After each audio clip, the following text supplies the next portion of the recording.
وأشهد أن لا إله إلا الله وحده لا شريك له وأشهد أن محمدا عبده ورسوله أما بعد فإن خير الحديث كتاب الله وخير الهدي هدي محمد صلى الله عليه وسلم وشر الأمور محدثاتها وكل محدثة بدعة وكل بدعة ضلالة وكل ضلالة في النار۔ جیسے کہ اعلان میں گزر چکا ہے، آج سے انشاءاللہ ہر جمعہ 2 کتابیں ہم لوگ پڑھیں گے۔ پہلی کتاب ہے جو عقیدے سے جس کا تعلق ہے وہ ہے العقیدۃ الواسطیہ، اور دوسری کتاب جس کا تعلق فقہ سے ہے وہ ہے الملخص الفقہی۔ اور یہ عقیدہ اور فقہ یہ دونوں دین کا حصہ ہے۔ ایک کا تعلق علم سے ہے، علم نافع، حالانکہ یہ دونوں علم ہے لیکن ایک میں زیادہ علم اور دوسرا عمل سے جس کا تعلق زیادہ ہے، یعنی فقہ جو ہے وہ عمل کے لیے اور عقیدہ آپ کے عقیدے کی اصلاح کے لیے، اور یہ دونوں علم ہے۔ تو پہلی جو کتاب ہے وہ ہے العقیدۃ الواسطیہ، جو شیخ الاسلام احمد ابن عبد الحلیم ابن عبد السلام ابن تیمیہ الحرانی رحمہ اللہ کی تصنیف ہے۔ اور اس کتاب میں انہوں نے عقیدہ بیان کیا اہل سنت والجماعت کا۔ یہ جو کتاب ہے اس میں ایک بہت بڑی خاصیت یہ ہے کہ جب عقیدہ انہوں نے بیان کیا اہل سنت والجماعت کا، تو اپنی طرف سے کوئی بات نہیں کی بلکہ وہ باتیں جمع کی ہیں جو کتاب و سنت میں موجود ہے، کیونکہ عقیدہ یہ اپنے دل سے کوئی نہیں بیان کر سکتا، اپنے جی سے کوئی نہیں بیان کر سکتا۔ عقیدہ کا مسئلہ جو ہے وہ توقیفی ہوتا ہے، آپ عقیدے اپنے جی سے نہیں بیان کر سکتے جب تک دلیل نہ ہو، اور دلیل قرآن و سنت ہے۔ عقیدے میں اجتہاد نہیں چلتا کہ آپ کا یہ اجتہاد ہے، فلاں کا یہ اجتہاد ہے،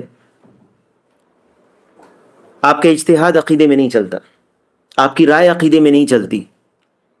عقیدہ وہ ہے جو اللہ سبحانہ و تعالی نے اپنی کتاب میں نازل کیا اور نبی صلی اللہ علیہ وسلم نے جس کو بیان کیا۔ اس کتاب کے تعلق سے العقیدۃ الواسطیہ، اس کتاب کے تعلق سے جو چند باتیں ہیں وہ یہ کہ پہلی بات کہ اس میں عقیدہ اہل سنت والجماعت کے عقیدے کا خلاصہ ہے، اور جیسے ابھی میں نے بیان کیا کہ کتاب اللہ و سنت رسول صلی اللہ علیہ وسلم کے دلائل سے یہ بھری ہوئی کتاب ہے، بلکہ الفاظ میں بھی شیخ الاسلام ابن تیمیہ نے اس چیز کا خیال رکھا ہے کہ جو قرآن و سنت کے الفاظ ہوں اس کو ذکر کیا ہے۔ اور اس کتاب کو شروع کرنے سے پہلے جو مصنف ہیں ان کے تعلق سے مختصر ابھی ان کا نام گزرا، احمد ابن عبد الحلیم ابن عبد السلام ابن تیمیہ الحرانی، شام کی ایک شہر کا نام ہے الحران، وہاں کے یہ تھے۔ ان کی کنیت ہے ابو العباس، اور ان کو لقب ملا شیخ الاسلام کا۔ ان کی پیدائش ہوئی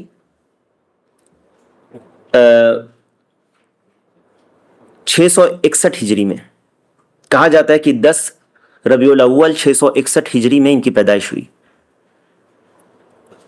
انہوں نے قرآن کریم بچپن میں یاد کیا، علمی گھرانہ تھا، ان کے والد بھی عالم، دادا بھی عالم، اور ان کے دادا جو ہیں بڑے عالم تھے، ان کو بھی ابن تیمیہ کہا جاتا ہے، لیکن جب علماء ابن تیمیہ ذکر کرتے ہیں اور فرق کرنا مقصود ہوتا ہے تو ان کو کہتے ہیں ابن تیمیہ الجد دادا، اور ان کو کہتے ہیں ابن تیمیہ الحفید، یہ پوتے تھے۔ انہوں نے اپنے ہم عصر علماء سے علم حاصل کیا، قرآن حفظ کیا، اور علم کے لیے بہت حریص تھے، اور اپنے وقت میں علم اور ورع اور فضل اور یعنی مناقشہ اور مناظرہ اور تالیف، پوری زندگی ان کی اسی میں گزری۔ اور کسی خاص مذہب کے لیے متعصب یا تعصب نہیں تھا ان کے اندر، فقہی مذاہب کے لیے تعصب نہیں تھا۔ ان کی وفات 728 ہجری میں ہوئی، 728 ہجری میں ان کی وفات ہوئی جیل میں، کیونکہ اس وقت کے حاکم وقت کے خلاف یہ عقیدہ تھا جو سلف کا، کیونکہ اتنی زیادہ گمراہیاں آ چکی تھی کہ وہاں پر جو کتاب و سنت کی بات جو سلف صالحین کے منہج کے مطابق، فہم کے مطابق جو کرتا تھا، اس کو کبھی جیل ہوتی تھی، کبھی اس کو مختلف قسم کی جو ہے سزائیں ملتی تھی۔ ابن تیمیہ رحمہ اللہ کو بھی کئی بار جیل میں ڈالا گیا اور ان کی وفات بھی جیل میں ہوئی۔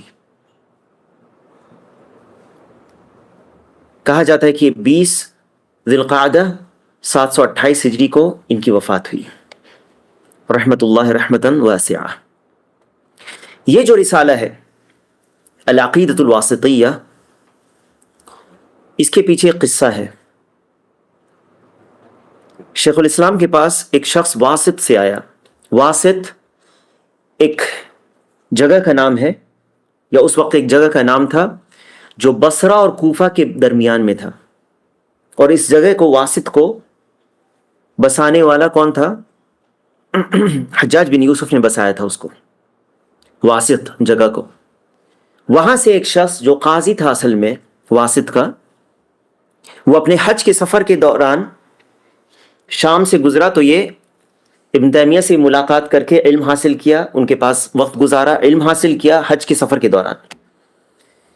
اور جب جانے لگا تو اس نے کہا کہ مجھے کچھ رسالہ لکھ کر دیجئے عقیدے پر، تاکہ میں اس کو پڑھوں یا پڑھاؤں یا لوگوں کو دوں، نشر کروں، کیونکہ ہمارے یہاں یعنی عراق میں بہت زیادہ بدعت اور گمراہی ہے۔ تو ابن تیمیہ رحمہ اللہ نے کہا کہ اہل علم جو اہل سنت کے رسالے ہیں عقیدے پر، اس کو لو اور اس کو پڑھو اور اسے فائدہ حاصل کرو۔ لیکن اس نے اصرار کیا، اسی لیے دیکھو بعض طلاب علم جو ہوتے ہیں، جو حریص ہوتے ہیں علم کے لیے، اصرار کرنے پر ابن تیمیہ نے اس کو لکھا، اس رسالے کو، اور لکھا ہے۔ اور یہ عصر کے بعد بیٹھ کر لکھا انہوں نے، ایک مجلس میں، اس پورے رسالے کو ایک مجلس میں عصر کے بعد بیٹھ کر لکھا۔ اور یہ ابن تیمیہ رحمہ اللہ کے وقت میں ہی یہ رسالہ بہت مشہور ہو چکا تھا، پھیل گیا، مصر اور عراق میں پھیل چکا تھا، کیونکہ اس وقت ایسا نہیں تھا کہ کوئی پرنٹنگ پریس تھا، یا لوگ بڑے آسانی سے کتابیں آسانی سے نہیں ملتی تھیں، کتاب کے نساخ ہوتے تھے جو نسخ لکھتے تھے کتابوں کو۔ لیکن اس زمانے میں بھی یہ بہت مشہور ہو گیا، جس کے لیے بعد میں 7 سال کے بعد، اس رسالے کو لکھنے کے 7 سال کے بعد بعض لوگوں نے اعتراض کیا شیخ الاسلام ابن تیمیہ پر کہ انہوں نے کیا کیا چیزیں لکھ دی ہیں اس عقیدے میں، کیونکہ جو اکثر لوگ وہاں پر تھے اس وقت کے، ان کے عقیدے سے یہ ٹکرانے والا عقیدہ تھا، کیونکہ جو بدعتیں آ گئی تھی لوگوں کے بیچ میں۔ تو یہ عقیدہ جو کتاب و سنت سے صاف ستھرا عقیدہ جو تھا، سلفی عقیدہ، یہ جب ٹکرایا ان کے عقیدے سے تو انہوں نے اعتراض کرنا شروع کیا۔ اس تعلق سے ابن تیمیہ رحمہ اللہ خود کہتے ہیں، اور یہ ان کے جو دوسری جو انہوں نے لکھا ہے، تحریر کیا ہے، اس میں موجود ہے، کہتے ہیں ما جمعت الا عقیدۃ السلف الصالح جمیعہم، جو میں نے جمع کیا ہے وہ سلف صالح کا عقیدہ ہے، ان سب کا عقیدہ ہے۔ بعض لوگوں نے یہ اعتراض کیا کہ یہ امام احمد کا عقیدہ انہوں نے بیان کیا ہے، بعض لوگوں نے یہ اعتراض کیا کہ انہوں نے امام احمد کا عقیدہ بیان کیا، تو انہوں نے کہا کہ میں نے سلف صالحین جتنے بھی تھے وہ سب جس عقیدے پر جمع تھے اسے میں نے ذکر کیا ہے، کہ خاص صرف امام احمد کا عقیدہ نہیں ہے۔ لیس للامام احمد اختصاص بہذا والامام احمد انما هو مبلغ العلم الذي جاء به النبی صلی اللہ علیہ وسلم، امام احمد نے تو اس علم کو پھیلایا جو نبی صلی اللہ علیہ وسلم کی طرف سے ان تک پہنچا تھا۔ لو قال احمد من تلقاء نفسه، اگر احمد اپنے جی سے کہتے اس بات کو، ما لم یجئ به النبی به الرسول صلی اللہ علیہ وسلم، جسے رسول اللہ صلی اللہ علیہ وسلم لے کر نہیں آئے، لم نقبلہ، ہم اسے قبول نہیں کرتے۔ وهذه عقیدۃ محمد صلی اللہ علیہ وسلم، کہتے ہیں کہ یہ عقیدہ محمد صلی اللہ علیہ وسلم کا عقیدہ ہے۔ اور اسی طرح سے انہوں نے اپنے بارے میں کیا کہا ابن تیمیہ رحمہ اللہ نے، جیسے آج کل بعض بدعتی لوگ یہ الزام لگاتے ہیں کہ ابن تیمیہ نے آ کر بہت ساری چیزوں کو شامل کر دیا، بلکہ امام ابن تیمیہ نے ایک طرح سے تجدید کی، جو خرافات لوگوں نے شامل کر دیا تھا اور عقیدے میں بدعتیں نکالنی شروع کر دی تھی۔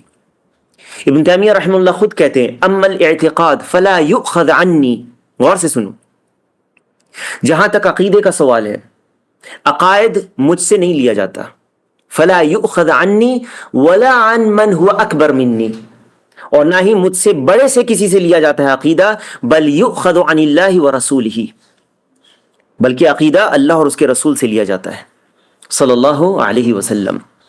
وما اجمع علیہ سلف الامہ، اور جس پر سلف، امت کے سلف جمع ہیں، یعنی صحابہ کرام رضوان اللہ علیہم اجمعین، تابعین، اتباع التابعین، جس عقیدے پر جمع تھے، کیونکہ گمراہی اس امت میں پوری طور پر یہ امت گمراہ نہیں ہوگی۔ فما كان فی القرآن وجب اعتقادہ، جو قرآن میں ہے واجب ہے کہ تم اس کا عقیدہ رکھو۔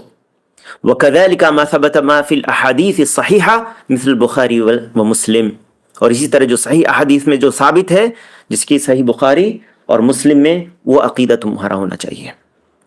یعنی کسی کے قول سے صرف یہ نہیں کہ فلاں نے کہہ دیا وہ عقیدہ ہو جائے، یاد رکھنا اس کو، یہ بہت اہم بات ہے کہ فلاں نے کہہ دیا ہے تو اس لیے میرا یہ عقیدہ نہیں، بلکہ یہاں پر اللہ اور رسول نے کہا ہے اس لیے ہمارا یہ عقیدہ ہے، اللہ اور رسول نے کہا ہے اس لیے ہماری یہ عقیدہ ہے۔ اور کسی بھی شخص کے قول کو، چاہے وہ عقیدے میں ہو یا وہ عبادات سے اس کا تعلق ہو، اس کو قبول نہیں کیا جائے گا، مجرد قول کو، یعنی جو دلیل سے خالی ہو، اس کو ایسے ہی قبول نہیں کیا جائے گا الا یہ کہ وہ کتاب اللہ سنت رسول صلی اللہ علیہ وسلم کی بنیاد پر کہا گیا ہو۔ جیسے کہ کہا جاتا ہے کہ من اللہ الرسالہ، اللہ کی طرف سے یہ رسالہ ہے، اور علی الرسول البلاغ، رسول پر پہنچانا ہے، وعلینا التسلیم، اور ہمارے لیے اس کو قبول کرنا ہے، تسلیم کر لینا ہے۔ ابن تیمیہ ہی کا قول ہے کل یحتج لقولہ لا بہ الا اللہ ورسولہ، کسی کی بھی قول کے لیے حجت لی جائے، کسی بھی قول کے لیے اس کے اوپر حجت اس کے خلاف ہو سکتی ہے، وہ قول خود حجت نہیں ہو سکتا ہے سوائے اللہ اس کے رسول کے قول کے۔ انہوں نے کہا من فارق الدلیل ضل السبیل، یاد رکھنا یہ سب چیزیں، من فارق الدلیل ضل السبیل ولا دلیل الا بما جاء به الرسول صلی اللہ علیہ وسلم، جس نے دلیل کو چھوڑ دیا وہ راستہ گمراہ ہو گیا، جس نے دلیل کو چھوڑ دیا وہ راستہ گمراہ ہو گیا، اس لیے، اور دلیل وہی ہے جو رسول صلی اللہ علیہ وسلم لے کر آئے، یعنی کتاب و سنت۔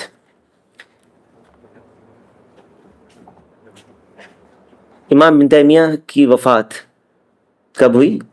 728 ہجری، اس سے تقریباً 30 سال پہلے یہ رسالہ لکھا جا چکا تھا، اور پھر اس رسالے کو لکھنے کے 7 سال کے بعد لوگوں نے جب اعتراض کیا تو 705 ہجری میں اس کا جواب بھی انہوں نے دیا، اور یہ سب باتیں نقل کی جن لوگوں نے اعتراض کیا کہ اگر کوئی اس میں سے ثابت کر دے ایک چیز بھی جو سلف کے عقیدے کے خلاف ہو، لیکن کوئی ایسا نہ کر سکا، اور یہ 705 ہجری کی بات ہے، 7 سال پہلے اس کا کتنا ہو گیا؟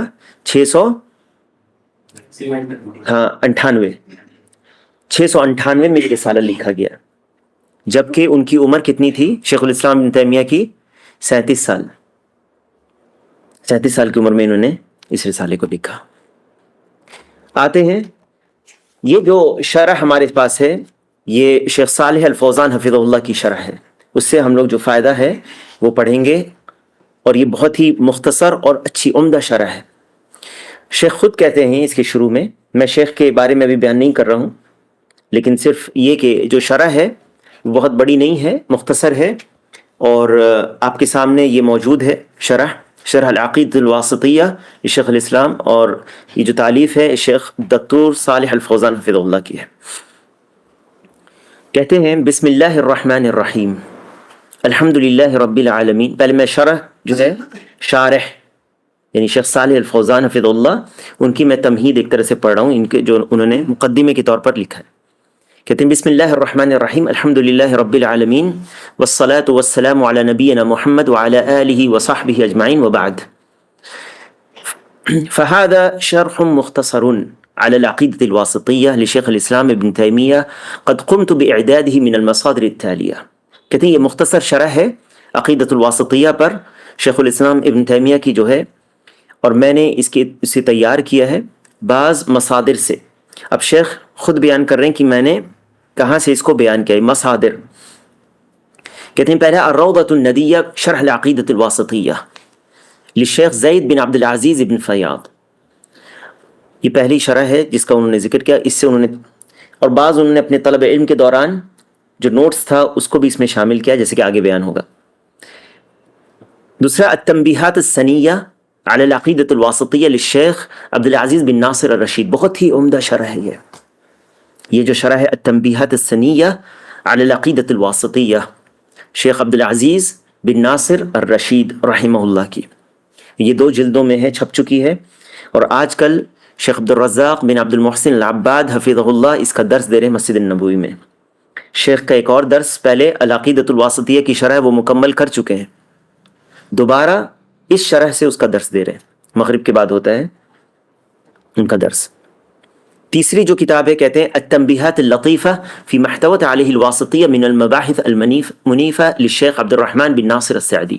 شیخ عبد الرحمن بن ناصر السعدی کی یہ جو بعض چیزیں عقیدۃ الواسطیہ پر جو انہوں نے بیان کیا تنبیہات اللطیفہ کے نام سے. کہتے ہیں وَنَقَلْتُ أَيْضًا مِنْ فَوَائِدْ عَلَّقْتُهَا عَلَى نُسْخَتِي وقت الطلب. بعض فوائد کو بھی میں نے اس میں ذکر کیا شرح میں جو میرے نسخے میں تھے، میرے جو کاپی تھی. ایک طالب علم کو چاہیے کہ جو فوائد ہے جو وہ درس میں سنتا ہے اس کو وہ قید کرے، نقل کرے، لکھے، کب اس کی ضرورت اس کو پڑ سکتی ہے. اس لیے ایک طالب علم کے پاس کتاب ہونی چاہیے. اگر کسی کے پاس شرح نہیں ہے تو اصل کتاب وہ اپنے پاس رکھے، اصل کتاب صرف العقیدۃ الواسطیہ رکھے اور اس پر نوٹس لگائے. کہتے ہیں کہ اسی طرح سے جو میرے کچھ تعلیقات ہیں، میرے جو نسخہ تھا اس پر جو میں نے طلب علم کے وقت لگائی ہے وہ بھی اس سے بھی میں نے نقل کیا ہے. وفیما یتعلق بتفسیر الآیات، جہاں تک آیات کی تفسیر کا معاملہ ہے تو شیخ بیان کرتے ہیں انہوں نے آیات کی تفسیر کہاں سے لی ہے، کس طرح بیان کیا، تاکہ یہ سمجھ میں آئے. ایک تو یہ شیخ کا تواضع ہے کہ وہ بیان کر رہے ہیں کہ جو میں علم اس میں نقل کر رہا ہوں وہ کہاں سے میں نے نقل کیا ہے، کہاں سے میں نے نقل کیا ہے. نقلت من کتب التفسیر کا فتح القدیر، میں نے نقل کیا ہے بعض جو تفسیری فوائد ہیں آیات پر فتح القدیر سے. فتح القدیر کس کی ہے؟ علی الشوکانی، امام محمد بن علی، امام محمد بن علی الشوکانی رحمہ اللہ، یمن کے امام گزرے ہیں. وتفسیر القرآن العظیم للشیخ اسماعیل ابن کثیر. کون ہے اسماعیل ابن کثیر؟ تفسیر ابن کثیر مشہور ہے. ہاں کیا کنیت تھی ان کی؟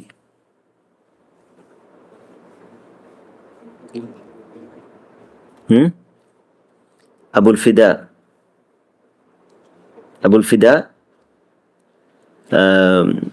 عماد الدین اسماعیل ابن کثیر الدمشقی. ٹھیک ہے.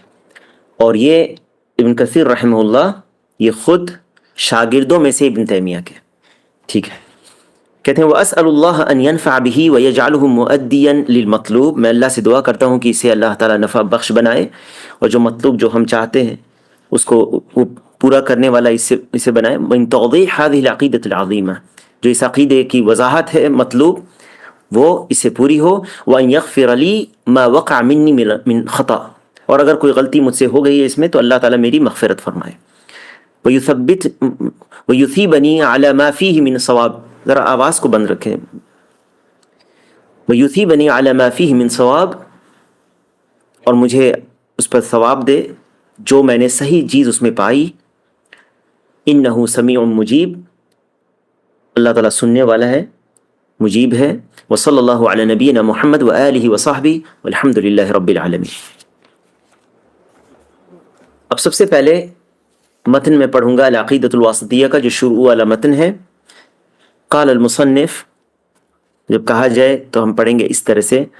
قال شیخ الاسلام احمد بن عبد الحلیم ابن عبد السلام ابن تیمیہ الحرانی، بسم اللہ الرحمن الرحیم.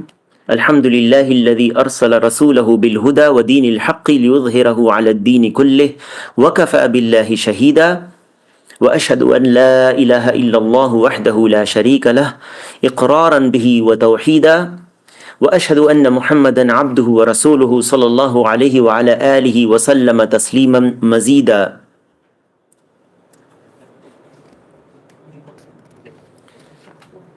اما بعد فهذا اعتقاد الفرقة الناجية المنصورة إلى قيام الساعة.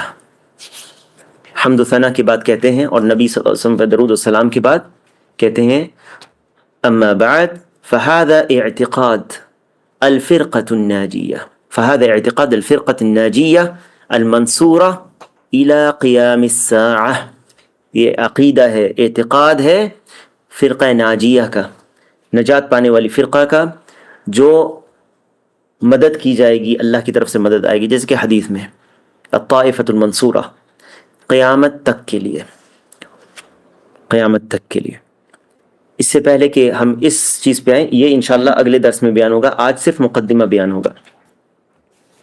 کہتے ہیں شیخ اس پر الحمد للہ الذی ارسل رسولہ بالہدی، تمام حمد اس اللہ کے لیے ہے، تمام قسم کی حمد و تعریف ثنا اس اللہ کے لیے جس نے اپنے رسول کو بھیجا ہدایت کے ساتھ اور دین حق کے ساتھ، لیظہرہ علی الدین کلہ، تاکہ وہ اسے تمام دین پر غالب کر دے. وکفی باللہ شہیدا، اور اللہ تعالیٰ کافی ہے شہید، گواہ.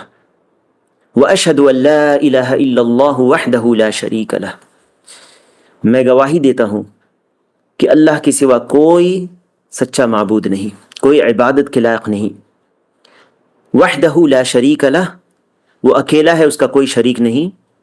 اقراراً بہ و توحیدا، اس کا اقرار کرتے ہوئے، اس کی توحید کو مانتے ہوئے. واشہد ان محمدا عبدہ ورسولہ صلی اللہ علیہ وعلی آلہ وسلم تسلیما مزیدا، اور میں یہ گواہی دیتا ہوں کہ محمد صلی اللہ علیہ وسلم اللہ کے بندے اور رسول ہیں. آپ پر درود و سلام ہو اور آپ کے آل وعلی آلہ وسلم تسلیما مزیدا، اور مزید سلام ہو آپ کے آل و اصحاب پر. شیخ صالح الفوزان حفظہ اللہ اس کی شرح میں کہتے ہیں ابتدأ المصنف، کہتے ہیں افتتح هذه الرسالہ، بسم اللہ الرحمن الرحیم پہلے آ چکا ہے، یہ والا چھوٹ گیا تھا. بسم اللہ الرحمن الرحیم. ابتدأ المصنف رحمہ اللہ کتابہ بالبسملہ، مصنف نے اپنی کتاب کو بسملہ سے شروع کیا ہے، اور یہ ہے بسم اللہ الرحمن الرحیم سے.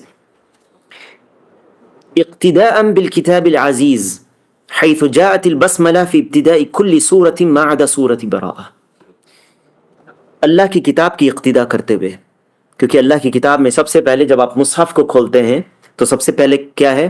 بسم اللہ الرحمن الرحیم. کیا یہ پہلی آیت ہے سورہ فاتحہ کی پہلی آیت ہے، یہ سورۃ الفاتحہ الحمدللہ سے شروع ہوتی ہے؟ یہ اختلاف ہے اس میں اہل علم کا، لیکن علی کل حال شروع ہوتی ہے مصحف کس چیز سے؟ بسم اللہ الرحمن الرحیم سے.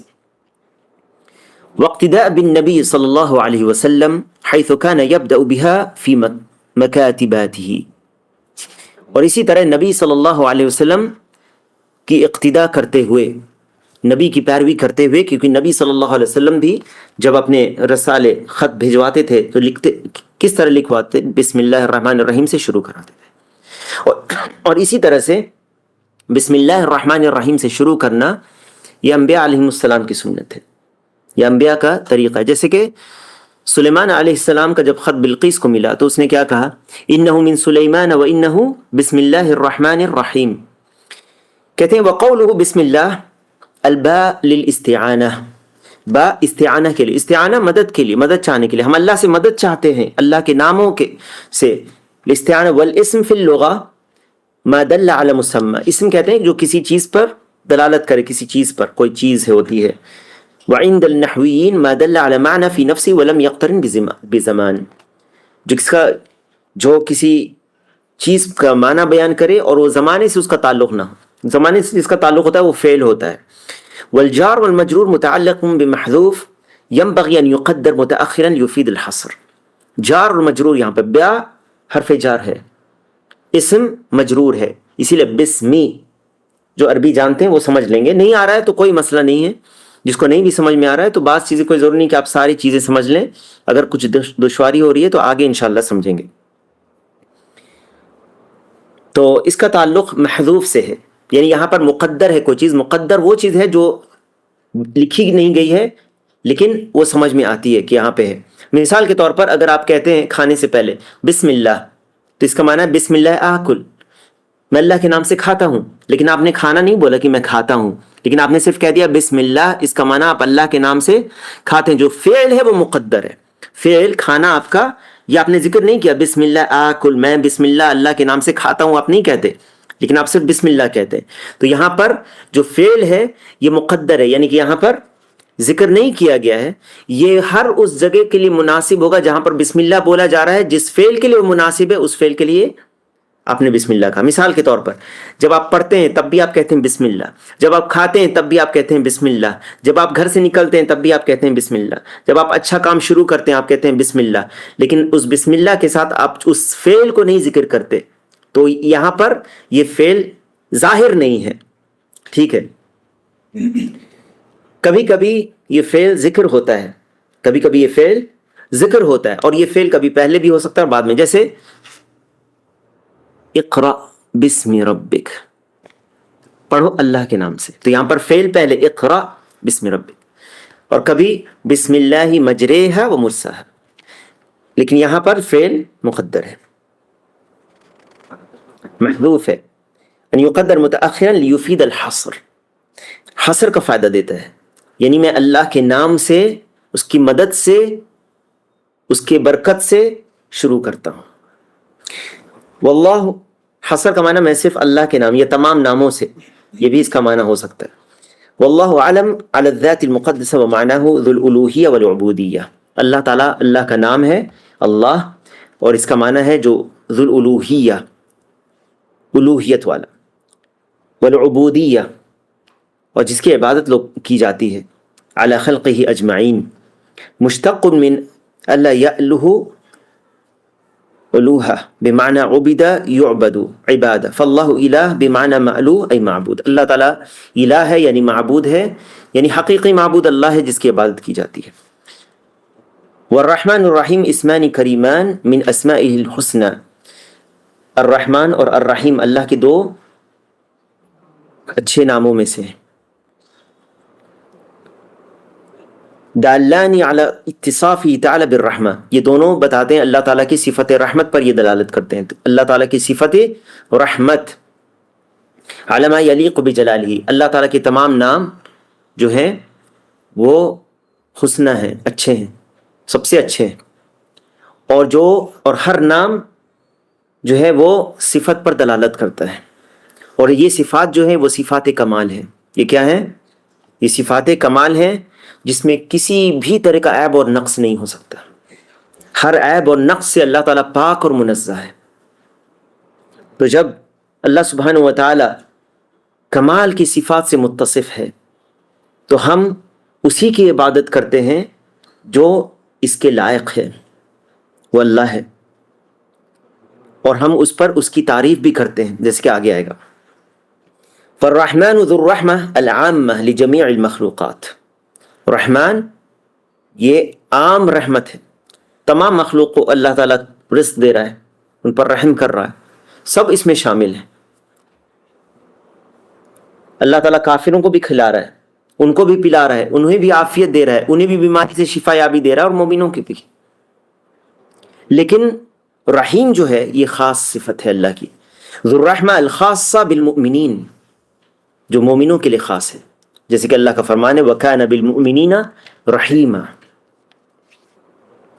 اس کے بعد شیخ الاسلام کہتے ہیں الحمدللہ الذی ارسل رسولہ بالہدى ودین الحق لیظہرہ علی الدین کلہ وَكَفَى بِاللَّهِ شَهِيدًا.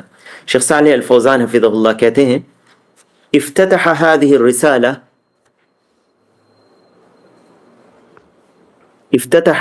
الرسالة اس رسالے کو شروع کیا ہے شیخ الاسلام ابن تیمیہ رحمہ اللہ نے الجلیل بهذه الخطبة المشتملة على حمد الله والشهادتين والصلاة والسلام على رسوله تأسيا بالرسول صلی اللہ علیہ وسلم في أحاديثه وخطبه. کہتے ہیں کہ اس رسالے کو، جو عظیم رسالہ ہے، جلیل رسالہ ہے، اسے خطبہ سے شروع کیا ہے جو مشتمل ہے اللہ کی حمد و ثنا پر. دیکھیں شروع ہوتا ہے الحمدللہ، الاستغراق کے لیے، یعنی تمام قسم کی جو محامد ہیں، حمد ہے، وہ اللہ کے لیے ہے. اللہ کی حمد اللہ کی حمد کس چیز پر بیان کی جاتی ہے؟ اللہ کی حمد اس کے صفات کمال اور جمال اور جلال پہ بیان کی جاتی ہے. اللہ کی حمد اس کے صفات کمال اور جلال اور جمال پہ کی جاتی ہے، صفات اس کے اسماء و صفات پر، کہ ہمارا رب ان اسماء حسنہ و صفاتی عظیم صفات سے متصف ہے، وہی حمد کا مستحق ہے، ان پر وہی حمد کا مستحق ہے. اور اللہ تعالیٰ کی حمد شکر کے طور پر بھی بیان کیا جاتا ہے، جو اللہ نے اپنے فضل اور اکرام اور انعام سے اپنے مخلوقات پر بہت ساری نعمتیں نازل کی ہیں. اسی لیے ہم کہتے ہیں الحمدللہ.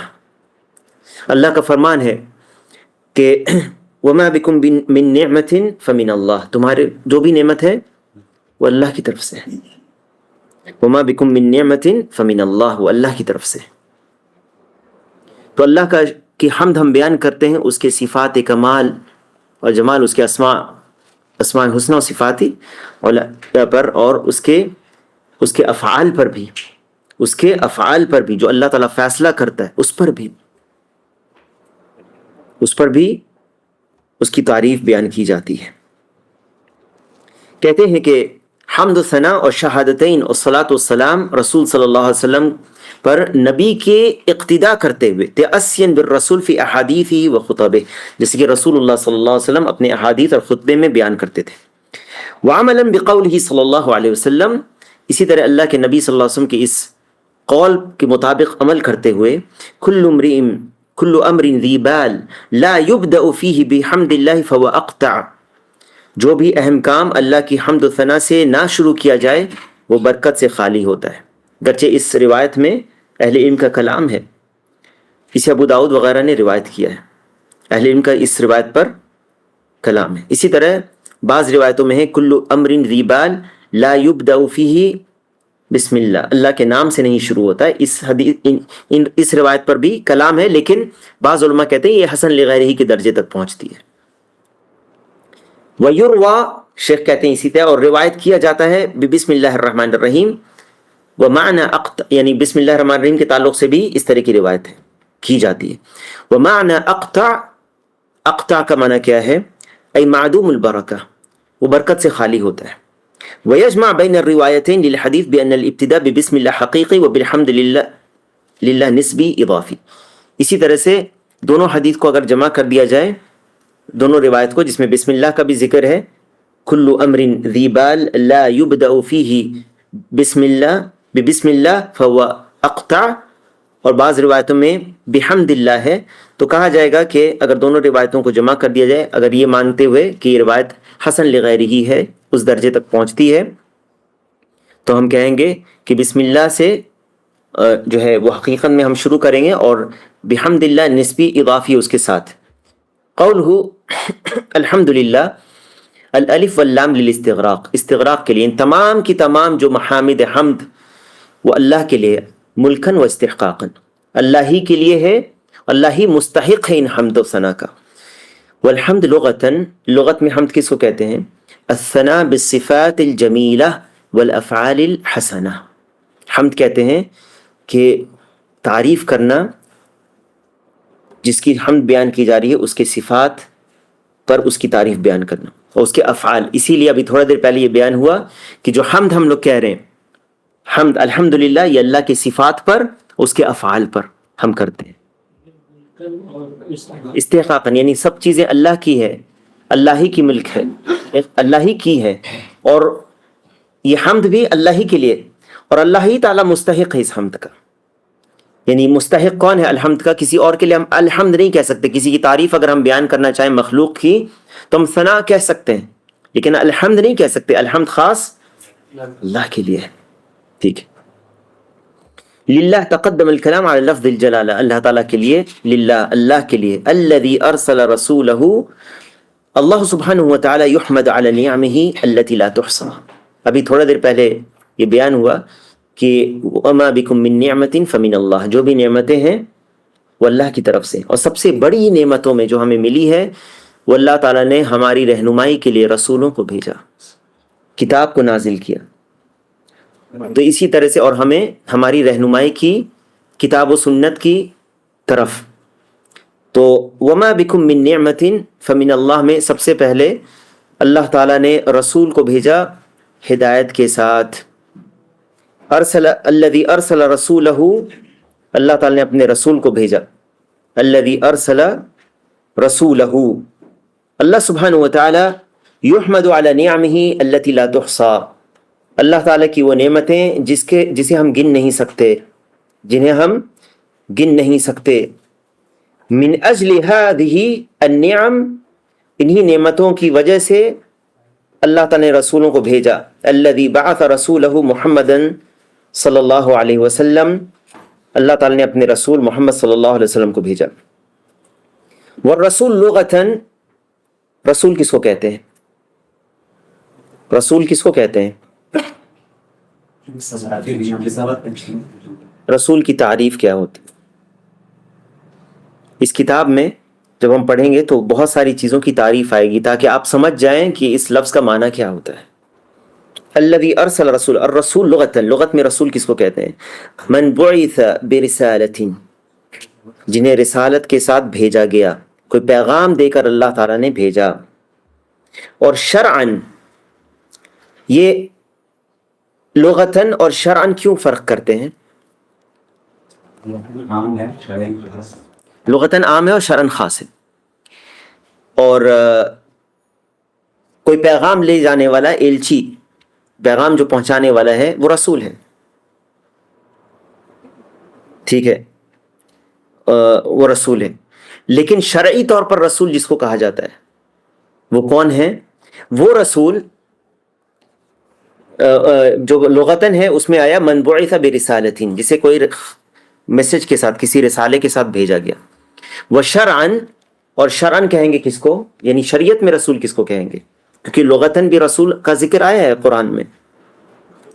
کہتے ہیں من بعث برسالۃ. وشرعاً، شرعاً کس کو کہتے ہیں رسول؟ هو انسان ذکر اوحی الیہ بالشرع وامر بتبلیغہ، یہ مرد انسان جس کی طرف یا جن کی طرف وحی کی جاتی ہے شریعت کے ساتھ اور اس کو پہنچانے کا حکم دیا جاتا ہے. وامر بتبلیغہ، یہ ہے رسول. رسول کون ہے؟ ہوا انسان ذکر، یعنی انسان ہی میں رسول ہوتا ہے. اس سے پتہ چلا یہ تعریف، ہوا انسان ذکر، وہ انسان ہے جو مرد ہے، انسان ہیں جو مرد ہیں، اوحی الیہ، جن پر وحی کی جاتی ہے، وامر بتبلیغہ، اور انہیں حکم دیا جاتا ہے اس کو پہنچانے کا. انسان ہے یعنی جن میں رسول نہیں آتے، جنوں میں رسول نہیں آتے. تو جنوں کے لیے رسول کون ہوتے ہیں؟ جو انسان میں رسول ہوتے ہیں وہ جن کے لیے بھی ہوتے ہیں. ذکر، عورتوں میں رسول نہیں ہوتے، عورت میں رسول نہیں ہوتے. اوحی الیہ، جن پر وحی کی جاتی ہے اللہ کی طرف سے. وامر بتبلیغہ، اور انہیں حکم دیا جاتا ہے اس کو پہنچانے کا. یا ایھا الرسول بلغ ما انزل الیک من ربک، یا ایھا الرسول، اے رسول، بلغ، پہنچا دیجئے، ما انزل الیک من ربک، آپ کے رب کی طرف سے جو نازل کیا گیا. اللہ تعالیٰ نے رسول کو بھیجا کس چیز کے ساتھ؟ بالہدیٰ، ہدایت کے ساتھ. ای العلم النافع وهو كل ما جاء به النبی صلی اللہ علیہ وسلم، علم نافع کے ساتھ. اور علم نافع کیا ہے؟ ہر وہ چیز جو رسول اللہ صلی اللہ علیہ وسلم لے کر آئے. من الاخبارات الصادقہ والاوامر والنواہی، چاہے وہ خبریں ہوں جو سچی خبریں ہیں، چاہے وہ امر و نہیں ہو، حکم کرنا اور نہ کرنا ہو. یہ ہے شریعت اور دین، یہ ہے جو اللہ تعالیٰ نے رسول پر بھیجا. خبر کی تصدیق کی جاتی ہے، خبر کی تصدیق کی جاتی ہے اور حکم کی تعمیل کی جاتی ہے. وسائر الشرائع النافعہ، اور باقی ساری چیزیں جو شریعت میں ہیں جو نفع بخش چیزیں. ہدایت دو قسم کی ہے. شیخ کہتے ہیں والہدى نوعان. النوع الاول ہدى بمعنى الدلالة والبیان ومنه قوله تعالی.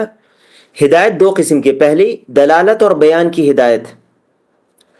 ایک شخص آتا ہے اور پوچھتا ہے کہ مجھے رہنمائی کیجیے اس چیز کی، آپ اس کو رہنمائی کر سکتے ہیں اس چیز کی، یہ ہدایت ہے، آپ نے اس کو ہدایت دی، آپ نے اس کی ہدایت اور رہنمائی کی. یہ کس معنی میں ہے؟ بیان کرنے میں، کسی کو رہنمائی کرنے میں. یہ پہلا معنی ہے. اللہ تعالیٰ کا فرمان ہے وَأَمَّا ثَمُودُ فَهَدَيْنَاهُمْ فَاسْتَحَبُّوا الْعَمَى عَلَى الْهُدَى. رہے سمود تو ہم نے ان کی رہنمائی کی تھی لیکن انہوں نے اندھا پن کو ہدایت پر ترجیح دی، اس کو انہوں نے پسند کیا. کیا معنی ہے اس کا؟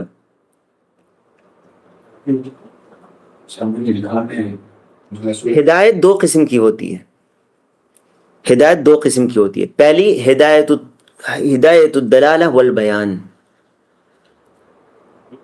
کوئی کہہ سکتا ہے کہ کیا رسول صلی اللہ علیہ وسلم ہدایت دیتے ہیں؟ اگر آپ کہیں گے نہیں، اہل بدعت موجود ہیں اس طرح کے، وہ کہیں کیا رسول ہدایت دیتے ہیں کہ نہیں، تو اگر آپ کہیں گے نہیں، آپ کی مراد کیا ہے؟ صحیح مراد ہے کہ دل کی توفیق کی ہدایت کون دیتا ہے؟ اللہ دیتا ہے. آپ کہیں گے نہیں، تو ایک آیت پڑھے گا آپ کے پاس سامنے وَإِنَّكَ لَتَهْدِي إِلَى صِرَاطٍ مُسْتَقِيمٍ، اور یقیناً آپ صراط مستقیم کی طرف رہنمائی کرتے ہیں. یہ ہے ہدایت بیان. آپ صلی اللہ علیہ وسلم نے بیان کیا، اللہ کی طرف سے جو وحی کی گئی اس کو کھول کھول کر بیان کیا، رہنمائی کی، لوگوں کو ارشاد کیا. یہ ارشاد اور بیان جو ہے، رہنمائی کرنا حق کی طرف، یہ بھی ہدایت کرنا ہے کسی کو، ٹھیک ہے.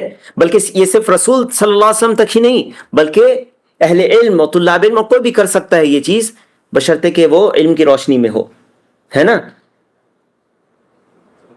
اور اللہ تعالیٰ کسی کے ذریعے ہدایت دے سکتا ہے. لَأَن يَهْدِيَ اللَّهُ بِكَ رَجُلًا وَاحِدًا خَيْرٌ لَكَ مِنْ حُمُرِ النَّعَمِ. اللہ تیرے ذریعے کسی کو اگر ہدایت دے دے تو اللہ تعالیٰ ہی ہدایت دیتے. وہ اصل ہدایت کون سی ہے؟ جو دل کی طرف. لیکن آپ جو رہنمائی کرتے ہیں کسی کی، رسول صلی اللہ علیہ وسلم رہنمائی کرتے ہیں اس طرح سے، لیکن جہاں پر دل کی ہدایت اور دل کے توفیق اور ایمان کا جو سوال ہے تو یہ رسول کے اختیار میں نہیں ہے، یہ صرف اور صرف اللہ کے لیے. اسی لیے جو دوسری یہی کہتے ہیں شیخ وَهَذَا يَقُومُ بِهِ الرَّسُولُ كَمَا فِي قَوْلِهِ تَعَالَى. اور یہ رسول صلی اللہ علیہ وسلم بھی کرتے تھے یہ ہدایت، جیسے کہ اللہ کے فرمان میں وَإِنَّكَ لَتَهْدِي إِلَى صِرَاطٍ مُسْتَقِيمٍ، اور یقیناً آپ صراط مستقیم کی طرف رہنمائی کرتے ہیں. دوسری قسم جو ہدایت کی ہے وہ ہدایت توفیق و الہام. وَهَذَا هُوَ الْمَنْفِي عَنِ الرَّسُولِ. یہ توفیق دینا، دل کی توفیق، دل کی ہدایت ملنا، الہام ہونا حق بات کا، یہ اللہ کے رسول کے اختیار میں نہیں ہے، یہ صرف اللہ کے اختیار میں ہے، اور اس پر اللہ کے سوا کوئی قادر نہیں ہے. جیسے کہ اللہ نے فرمایا اِنَّكَ لَا تَهْدِي مَنْ أَحْبَبْتَ. آپ اسے ہدایت نہیں دے سکتے جسے آپ پسند کریں، ولیکن یا جسے آپ چاہیں، ولیکن اللہ یہدی من یشاء، بلکہ اللہ تعالیٰ جسے چاہتا ہے ہدایت کرتا ہے. ودین الحق، اور دین حق، هو الذی ارسل رسولہ بالہدی ودین الحق. دین الحق سے مراد کیا ہے؟ وہ عمل صالح، وہ العمل الصالح. دین جو ہے مطلقاً اگر کہا جائے تو اس سے مراد قیامت کا دن بھی ہو سکتا ہے، جزا کا دن، ٹھیک ہے. جیسے کہ اللہ کا فرمان ہے مالک یوم الدین. وَيُطْلَقُ وَيُرَادُ بِهِ الْخُضُوعُ وَالْإِنْقِيَادُ. اس سے پتہ چلتا ہے کہ عربی زبان میں جو معنی، کہاں پہ کس چیز کا کیا معنی ہوگا، یہ پتہ، یہ جو ہے یعنی آپ کو زبان کے ساتھ ساتھ قرآن و سنت کی صحیح فہم بھی آنا چاہیے.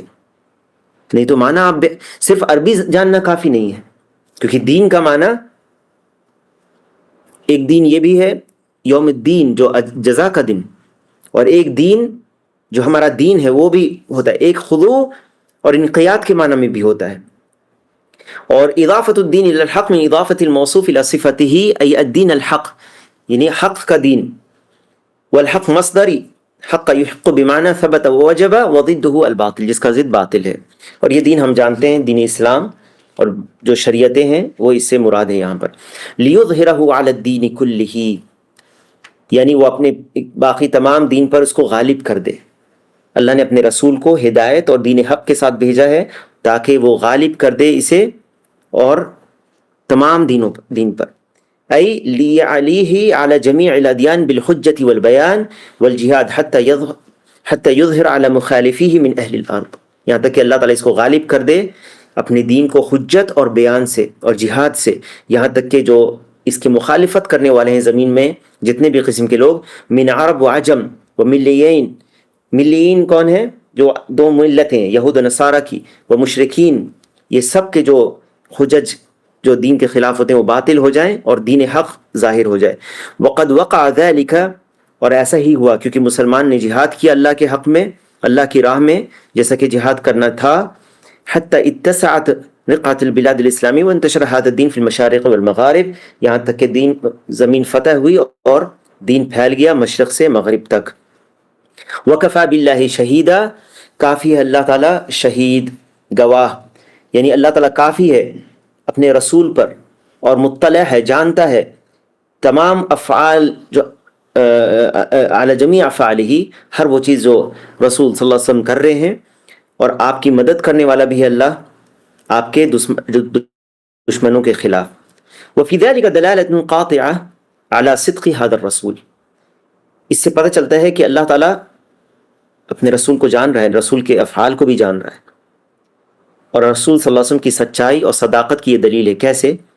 کیونکہ اگر یہ رسول برحق نہیں ہوتے تو اللہ تعالیٰ نہیں چھوڑتا آپ کو، اسی لیے لعاجلہ اللہ بالعقوبہ، اللہ تعالیٰ جلدی سے سزا دے دیتا. باقی جو جھوٹے نبوت کے دعوے دار تھے ان کا انجام کیا ہوا آپ نے پڑھا ہوگا، لیکن اللہ کے نبی صلی اللہ علیہ وسلم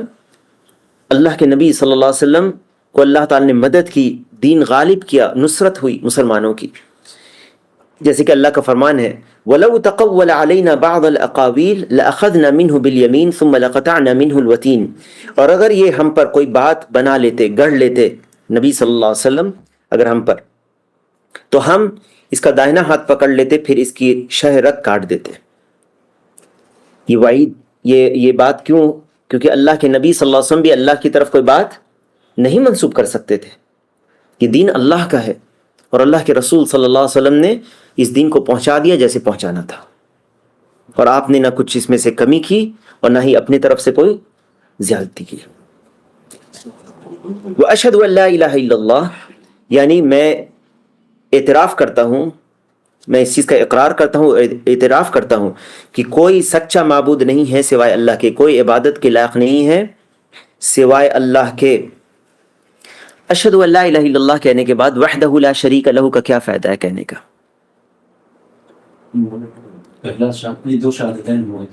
اشہد ان لا الہ الا اللہ شہادہ ایک ہے، تو وحدہ لا شریک لہ کا کہنے کا کیا معنی ہے؟ جب آپ اشہد ان لا الہ الا اللہ کہہ رہے ہیں تو اس میں نفی اور اثبات ہے کہ نہیں؟ میں گواہی دیتا ہوں کہ اللہ کے سوا کوئی عبادت کے لائق نہیں، تو جس کی بھی عبادت اللہ کے سوا ہوتی ہے وہ باطل ہے اور صرف اللہ کی عبادت حق ہے. یہ ہے نا معنی کہنے کا. لیکن جب آپ کہتے ہیں وحدہ، تو یہاں پر توحید کا اقرار ہے، تاکید ہے. یہ تاکید ہے کس چیز کی؟ اثبات کی. لا شریک لہ یہ تاکید ہے نفی کی. واضح ہے؟ لا شریک لہ یہ تاکید ہے نفی کی.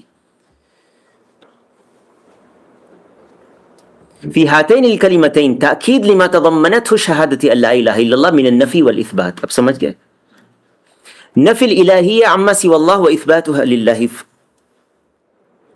فقوله وحدہ تاکید للاثبات، وحدہ اکیلا اللہ یعنی عبادت کے لائق ہے. لا شریک لہ تاکید للنفی، یہ تاکید ہے کس چیز کی؟ نفی کی. وقوله اقرارا به وتوحیدا، یہ مصدر ہے دو، تاکید کے لیے لمعنى الجملة السابقة وأشهد أن لا إله إلا الله إلى آخره إقرارا باللسان وتوحيدا أي إخلاصا في كل عبادة قولية وفعلية واعتقادية.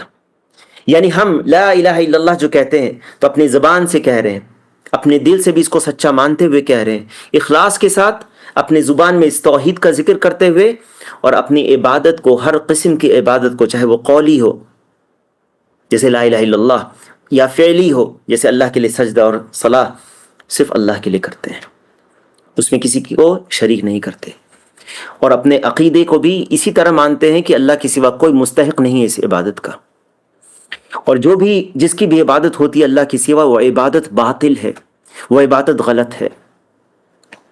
وقولہ واشہد ان محمدا عبدہ ورسولہ، اور یہ کہنا میں گواہی دیتا ہوں کہ محمد صلی اللہ علیہ وسلم اللہ کے بندے اور رسول ہیں، یعنی میں اقرار کرتا ہوں اپنی زبان سے اس بات کا، اور اپنے دل سے عقیدہ رکھتا ہوں اس بات کا کہ اللہ تعالیٰ نے اپنے بندے اور رسول کو بھیجا محمد صلی اللہ علیہ وسلم کو تمام لوگوں کے لیے، تمام لوگوں کے لیے۔ اس کی کیا دلیل ہے؟ قل یا ایھا الناس انی رسول اللہ الیکم جمیعا وما ارسلناک الا کافۃ للناس بشیرا ونذیرا وما ارسلناک الا رحمۃ للعالمین۔ اور اگر کوئی کہتا ہے کہ نبی محمد صلی اللہ علیہ وسلم صرف عربوں کے لیے تھے، عجموں کے لیے نہیں تھے، تو یہ انکاری ہے، ان آیتوں کا منکر ہوتا ہے اور یہ کافر ہو جائے گا۔ محمد صلی اللہ علیہ وسلم عرب و عجم، گورے کالے، ہر کے لیے بھیجے گئے، یہاں تک کہ کوئی اگر دور دراز علاقے میں بھی ہے اس تک بھی اس رسالت کو پہنچانا جس کی ذمہ داری وہ پہنچائے۔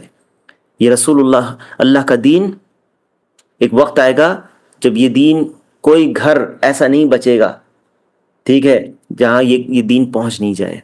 بعض لوگ قبول کریں گے، بعض نہیں کریں گے قبول، ٹھیک ہے۔ لأن الشهادة لهذا الرسول بالرسالة مقرونة بالشهادة لله بالتوحید۔ یہ جو ہم لا الہ الا اللہ پڑھتے ہیں محمد الرسول اللہ، اس میں دو چیزوں کی گواہی ہے، لا الہ الا اللہ میں توحید ہے اور محمد الرسول اللہ میں رسالت کا اقرار ہے، اور یہ دونوں شہادتان کہلاتی ہیں، اور ایک ساتھ دونوں گواہی ضروری ہے۔ لا تکفی احداہما عن الاخری، ایک کافی نہیں ہوتی دوسرے کے لیے، دونوں پر ایمان لانا اور اقرار کرنا ضروری ہے۔ وفی قولہ عبدہ ورسولہ، اللہ کے بندے اور رسول ہیں، یہ رد ہے کس چیز پر؟ اہل الافراط والتفریط پر، جو اللہ کے رسول کے حق میں افراط اور تفریط کہتے ہیں۔ ہم جب کہتے ہیں اشہد ان لا الہ الا اللہ وحدہ لا شریک لہ واشہد ان محمدا عبدہ ورسولہ، جب ہم کہتے ہیں عبدہ، اللہ کے بندے، تو یہاں پر وہ لوگ جو نبی کو نبوت کے مقام سے اور بلند کر کے بتاتے ہیں، اور یہاں تک کہ کہنے والے نے وہ باتیں کہہ دی جو رسول کے لیے لائق نہیں تھی، کہ آپ کو اللہ کے درجے تک بہت سارے لوگوں نے پہنچا دیا، ٹھیک ہے۔ یہ جو ہے اس کے لیے دیکھیں اللہ کے بندے ہیں، تو بندہ کون ہوتا ہے؟ بندہ جیسے کہ ثلاثۃ الاصول میں ہے، جس کی عبادت نہیں کی جاتی، بندے کی عبادت نہیں کی جاتی، اور رسول ہیں، رسول کی نافرمانی نہیں کی جاتی، ٹھیک ہے۔ تو جو لوگ افراط کرتے ہیں، حد سے زیادہ تجاوز کرتے ہیں، غلو کرتے ہیں نبی صلی اللہ علیہ وسلم کے حق میں اور آپ کی منزلت سے بڑھا کر، تو ان کے لیے یہ کہا جائے گا کہ اللہ نے آپ کو بندہ بنایا ہے، آپ کا یہ جو مقام ہے۔ اور اہل تفریط جو آپ نے کہا اس کو اپنے پیٹھ پیچھے ڈال دیتے ہیں، کأنہ غیر رسول، جیسے کہ آپ کا جو مقام تھا اس مقام کو نہیں دیا، یہ تفریط ہے۔ فشہادۃ انہ عبد اللہ تنفی الغلو فیہ ورفعہ فوق منزلتہ، جب آپ کہتے ہیں اشہد ان لا الہ الا اللہ وحدہ لا شریک لہ واشہد ان محمدا عبدہ، تو آپ اس کو نفی کر رہے ہیں کہ رسول کے مقام سے بڑھایا جائے، رسول کو ان کے مقام سے بڑھا کر اللہ کے مقام تک کر دیا جائے۔ اللہ کے نبی صلی اللہ علیہ وسلم نے کہا لا تطرونی کما اطرت النصارى ابن مریم فانما انا عبد فقولوا عبد اللہ ورسولہ، مجھے میرے مقام سے مت ایسے بڑھاؤ، غلو مت کرو میری شان میں جیسے کہ نصارہ نے ابن مریم کی شان میں کیا، میں اللہ کا بندہ ہوں، مجھے اللہ کا بندہ اور رسول کہو صلی اللہ علیہ وسلم۔ وشہد انہ رسول اللہ تقتضی، اور رسول اللہ کی گواہی کا تقاضا یہ ہے کہ ایمان لایا جائے جو آپ نے، الایمان بہ، آپ پر ایمان لایا جائے سب سے پہلے، وطاعتہ فیما امر، اور جن چیزوں کی آپ نے حکم دیا ہے اس کو تعمیل کرنا، اطاعت کرنا، وتصدیقہ فیما اخبر، اور جن چیزوں کی خبر آپ نے دی ہے اس کی تصدیق کرنا۔ رسول اللہ صلی اللہ علیہ وسلم کی، آپ محمد رسول اللہ کہتے ہیں، گواہی کا کیا معنی ہے؟ یہ چیزیں شامل ہے اس میں، تصدیقہ فیما اخبر، جن چیزوں کی خبر رسول اللہ صلی اللہ علیہ وسلم نے دی ہے آپ کی ان میں تصدیق کرنا، آپ کی ان میں تصدیق کرنا، سوئچ چلا دوں آپ، تصدیق کرنا، وہ سچا ماننا، چاہے وہ ہمیں سمجھ میں آئے یا نہ آئے۔ رسول نے کہا ہے، اور رسول اپنے جی سے نہیں بولتے، وما ينطق عن الهوى ان هو الا وحی یوحى، وطاعته فیما امر، آپ نے جس چیز کا حکم دیا ان میں اطاعت کرنا، واجتناب فیما نہى عنه وزجر، واجتناب ما نہى عنه، جس چیز سے منع کیا ہے اس سے رک جانا، وما آتاکم الرسول فخذوه وما نہاکم عنه فانتهوا، واتباعه فیما شرع، اور آپ کی اتباع کرنا ہر اس چیز میں جو آپ نے اللہ کی طرف سے بیان کیا جو شریعت ہے۔ اس میں سب سے پہلے کہ اللہ کی عبادت کسی اور طریقے سے نہ کرنا مگر صرف اس طریقے سے جیسے رسول صلی اللہ علیہ وسلم نے بتایا ہے، بس۔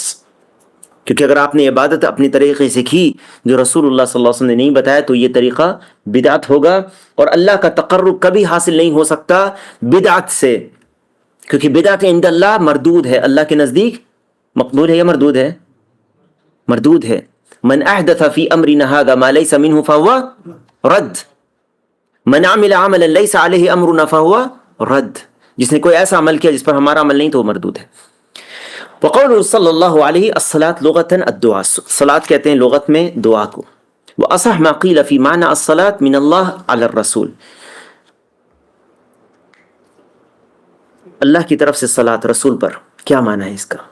ایک معنی الصلاۃ کا نماز جو ہم پڑھتے ہیں، ایک معنی ہے دعا، یہاں پر ذکر کرتا ہے اللہ تعالیٰ، اور یہ جو معنی ہے اس کو دیکھو شیخ نے بیان کیا کہاں سے، ما ذکرہ البخاری فی صحیح، جسے امام بخاری نے اپنے صحیح میں بیان کیا ہے، عن ابی العالیہ، ابو العالیہ تابعی ہیں، ابو العالیہ تابعی ہیں، رفیع ابن مہران الریاحی، ان کا نام تھا رفیع ابن مہران الریاحی، تابعی ہیں، یہ بیان کرتے ہیں صلاۃ اللہ علی رسولہ ثناؤہ علیہ فی الملأ الاعلی، رسول کی جو ثنا ہے وہ اللہ تعالیٰ جو بیان کا، صلاۃ کا معنی کیا ہے؟ جو اللہ تعالیٰ صلاۃ بھیجتا ہے، ان اللہ وملائکتہ یصلون علی النبی، کیا معنی ہے اس کا؟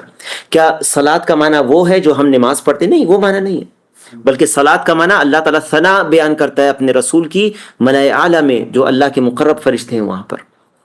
وعلی آلہ، آل الشخص من ينتمون الیہ بصلة وثیقة من قرابة ونحوها، آل کس کو کہتے ہیں؟ جو کسی صلہ سے کوئی شخص اس سے جڑا ہوتا ہے، ایک آل ہوتا ہے جیسے خاندان والے، وہ بھی آل ہے۔ یہاں پر شیخ الاسلام نے جو عبارت ذکر کی ہے، کہا وعلی آلہ وصحبہ، نہیں ذکر کیا ہے، اس کا معنی آل میں نبی صلی اللہ علیہ وسلم کے اہل بیت اور صحابہ دونوں شامل ہیں، ہے نا؟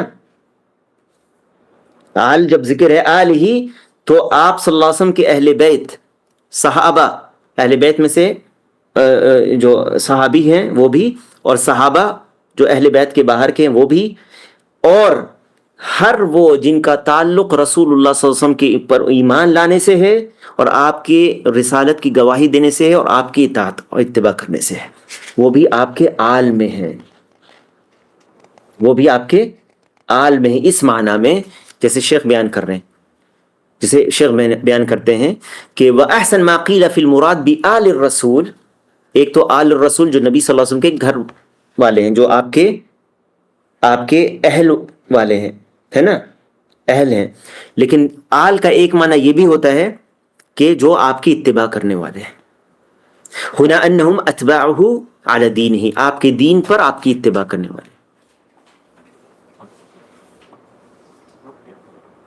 وَأَصْحَابِهِ جمع صاحب، یہاں پر اصحاب ہی میرے نسخے میں نہیں ہے، یہاں پر میرے نسخے میں اصحاب ہی نہیں ہیں. لیکن شیخ نے اس کو ذکر کیا ہے اصحاب ہی جمع صاحب من عطف الخاص علی العام. اگر آل ہی و اصحاب ہی ہوتا تو اس کا معنی ہوتا ہے کہ نبی صلی اللہ علیہ وسلم کے اہل پر، گھر والوں پر، آپ کے ازواج مطہرات پر، کیونکہ وہ بھی آل میں شامل ہیں، اور آپ کی اولاد پر، اور آپ کے صحابہ پر. لیکن جب اصحاب ہی کا ذکر نہیں ہے تو آل میں صحابہ بھی شامل ہو جائیں گے، کیونکہ آپ کی اتباع کرنے میں صحابہ سب سے پہلے سبقت لے گئے، ہم سے بھی پہلے. واضح ہے؟ ٹھیک ہے. اور صحابی کسے کہتے ہیں؟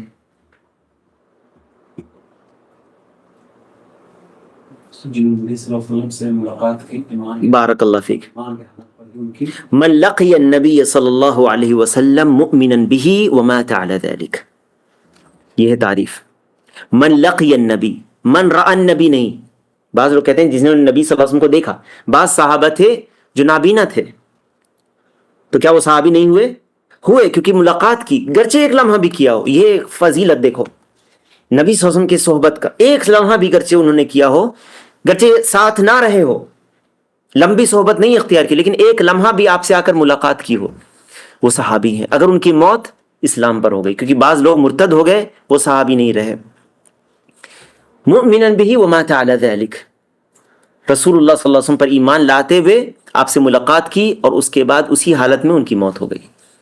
وسلم تسلیما مزیدا. السلام بمعنی التحیہ والسلامہ. ہر نقائص سے اللہ تعالیٰ آپ کو انہیں محفوظ رکھے یا سلامتی ہو. مزیدہ اسم مفعول من الزیادہ وهو النمو، اور زیادتی اللہ تعالیٰ دے. وجمع بین الصلاۃ والسلام امتثالا لقوله تعالی یا ایھا الذین آمنوا صلوا علیہ وسلموا تسلیما. اللہ تعالیٰ کے اس فرمان کو مانتے ہوئے سلم تسلیما، سلام تو اس سلام کہتے ہیں ہم لوگ، جیسے کہ اللہ نے فرمایا یا ایھا الذین آمنوا صلوا علیہ وسلموا تسلیما. نبی صلی اللہ علیہ وسلم پر درود و سلام بھیجا کرو. آج الواسطیہ شرح کا درس یہاں پہ روکتے ہیں، 5 منٹ کا بریک ہے. اس کے بعد دوسری کتاب الملخص الفقہی انشاءاللہ شروع کریں گے. اللہ تعالیٰ سے دعا ہے کہ اللہ تعالیٰ ہم سب کو علم نافع اور عمل صالح کی توفیق عطا فرمائے. اللہ تعالیٰ ہمارا جمع ہونا یہاں پر قبول کرے. اگلے درس میں انشاءاللہ اصل کتاب جو یہ مقدمہ تھا، اصل کتاب میں ہم لوگ داخل ہوں گے. اگر کسی کو کتاب چاہیے اور وہ درس میں ریگولر آنا چاہتا ہے تو اپنا نام آج لکھوا دے. بارک اللہ فیکم و جزاکم اللہ خیرا.